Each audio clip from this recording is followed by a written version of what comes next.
enjoy your life. દિલ તરબતર થઈ જાય એવી રીતે જીવો, દરેક ક્ષણને જીવો. ગઈકાલે શું જીવ્યા તે ભૂલી જાઓ. આવતીકાલે કેવી રીતે જીવીશ, forget it. કેમ કે ગઈકાલ બોલવું એ પહેલા તો જતી રહી, અને આવતીકાલ કોને જોઈ? You cannot live tomorrow. તમે આવતીકાલમાં જીવી જ ના શકો, કેમ કે આવવાની નથી. જ્યારે આવતીકાલ આવશે ત્યારે આજ હશે, કાલ નહીં હોય. તો દરેક આવતીકાલને આજ બની જવાની ટેવ છે. તો જે સ્વપ્નો જોયું ને કે કાલે, જે વિચાર્યું ને કાલે કે ભવિષ્યમાં કરીશ, નહીં, ભવિષ્ય આવશે ત્યારે આજ થઈ ગયું હશે. ભવિષ્ય છે જ નહીં. જ્યારે આપણા બે હાથની અંદર કશું છે ને એ આજ છે, ગઈકાલ નથી, આવતીકાલ નથી. અને આજ પણ નહીં, આજ બોલ્યો એ પહેલા તો આજ નીકળી ગઈ, એટલી મિનિટની, એટલી સેકન્ડની. અરે આજ પણ ક્યાં હાથમાં રહેવા ટેવાયેલી છે? આજ પણ શમણાની જાત, એનામાં છે હરણાની ભાત. હરણું કેવું ચંચળ છે, દોડી જાય છે, એમ આજની દરેક ક્ષણ. આપણે લાખ કહીએ સમય તું ધીરે ધીરે ચલ, આ દુનિયામાં કોઈનું સાંભળતો નથી સમય. એની પોતાની ગતિ મુજબ જ ચાલે છે, એ નહીં રોકાય, જતે રહેશે. આ દુનિયામાં, જિંદગીમાં જો કંઈ પણ નુકસાન હોય ને, જીવતે જીવ. મૃત્યુ તો બધું નુકસાન જ છે, પણ જીવતે જીવ જો કંઈ નુકસાન હોય ને તો હાથમાંથી છૂટી ગયેલો સમય. યાદ કરો, બાળપણ ગયું,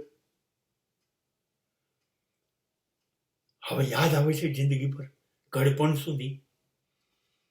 યુવાની ગઈ, 2-3 પગથિયા કૂદીને ચાલતા હતા. 10 મિનિટે હૃદય ધબકારો ચૂકી જાય એવો પ્રેમ છૂટતો હતો ને, ગમે તેને પકડી લેતો હતો. પ્રેમ છે કે નહીં એ ખબર નહીં. દરેક મિનિટે કોઈને વળગવાનું, અને કોઈ મને વળગે એવું મન થતું. તો એ યુવાની ક્યાં છે? 52મા વર્ષે એમ થાય, એ જાઓ યાર, મને કોઈ વળગો નહીં યાર, તમે મને નથી ગમતા. પ્રેમ ગાયબ, બાળપણ ગયું, યુવાની ગઈ. વૃદ્ધત્વ તો બિચારું બાપડું છે. વૃદ્ધત્વ બિચારું સેવ મમરા ગાંઠિયા ઉપર છે. દાંત ગયા, આંખ ગઈ, કાન ગઈ, ચાલવાની તાકાત ગઈ. ખર્યું પાન કોણ યાદ કરે? અરે આપણને જ આપણે નથી ગમતા.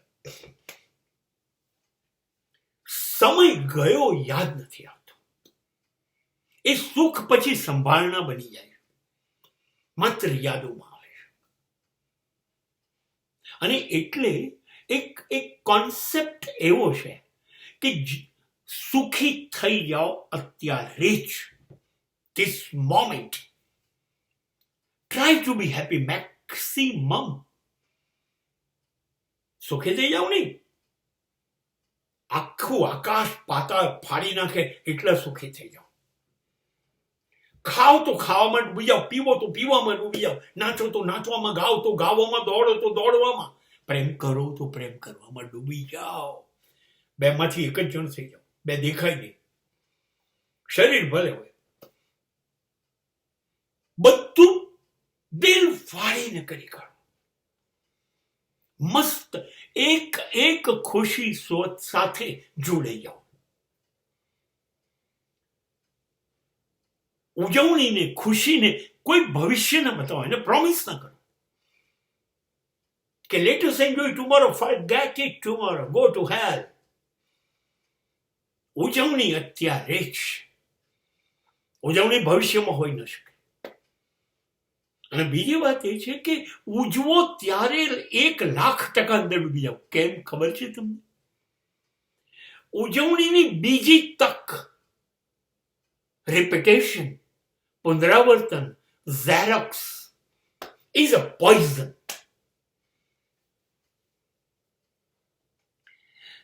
અને 18, 22, 25, 27 વર્ષે જયારે લગ્ન કરીએ છીએ ને, એ જે ખુમારીઓ છે ઘોડા ઉપર બેસીને નવા કપડા પહેરીને જવાની દોસ્તો સાથે, આ ક્યાં વાત હે. અને એ પછી 10મી વર્ષગાંઠે ઉજવીએ છીએ ને, એ જ લગ્ન, એ જ પત્ની, એ જ મિત્રો, મજા નથી આવતી. પુનરાવર્તનમાં મજા છે જ નહીં. રિપીટેશન, એની એ જ પત્ની, એનો એ જ પતિ 5-10 વર્ષમાં વાસી થઈ જાય. માટે પુનરાવર્તન મજા આપશે જ નહીં. આઈસ્ક્રીમ ખાધો, પિઝા ખાધો, પેપ્સી પીધી, એ પહેલું જે સુખ, જે જલસો છે, એ ત્રીજી પેપ્સીમાં નથી, એ ત્રીજા પીઝામાં નથી. એ જલસો પહેલા પિઝામાં, પહેલા પેપ્સીમાં છે. પ્રેમ એટલે શું? એક નસ દોડવા માંડે લોહી લઈને માથાથી પગ સુધી. એ પહેલા અનુભવમાં હોય ને.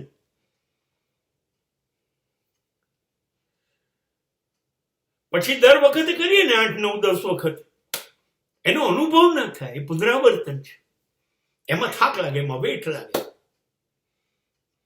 ખુશી જે આવી એ અંતિમ સમજી લીધી, અને એ જ સુખી થવાની ચાવી થઈ ગઈ. અત્યારે જ નો રિપીટેશન. અને માટે તમે જોજો, દરેક મા બાપના પહેલા બાળકને સૌથી વધુ પ્રેમ મળ્યો હશે. અદ્ભુત. आज उंगली थाम के तेरी तुझे मैं चलना सिखलाऊं, तुझे सूरज कहूं या चंदा, तुझे दीप कहूं या तारा, मेरा लाल करेगा रोशन, जग में मेरा नाम दुलारा. આ દરેક મા બાપની પહેલી સંતાન માટેની લાગણી હોય. ત્યારે માં હાલરડું નાખતી વખતે ગાતી હોય છે, વાયરાઓ જરા ધીરે વાજો, નીંદમાં પડેલ છે, દીકરો મારો લાડકવાયો, નીંદમાં પડેલ છે. દરેક માનું એવું હોય. એ પવન, બારી બંધ કરો ને, પવન બહુ આવે છે, પહેલો દીકરો, ત્યારે એનો આ પ્રેમ હોય છે. હા, પછી નથી હોતા એમ નહીં, પણ એ પ્રેક્ટિસ થઈ જાય. અને પછી ત્રીજા, ચોથા, પાંચમામાં બાળકને એવું લાગે છે મારી માં મોટા ભાઈ મોટી બહેનને બહુ પ્રેમ કરે છે, મને નહીં. પણ this is due to that the first experience of love, first experience of happiness is the only pleasure. એક જ સુખ છે. રિપીટેશનમાં પરમાત્માને બિલકુલ રસ નથી. તમે જુઓ ને, 800 કરોડની વસ્તીમાં એક પણ માણસ બીજાને મળતો નથી. There is no Xerox machine.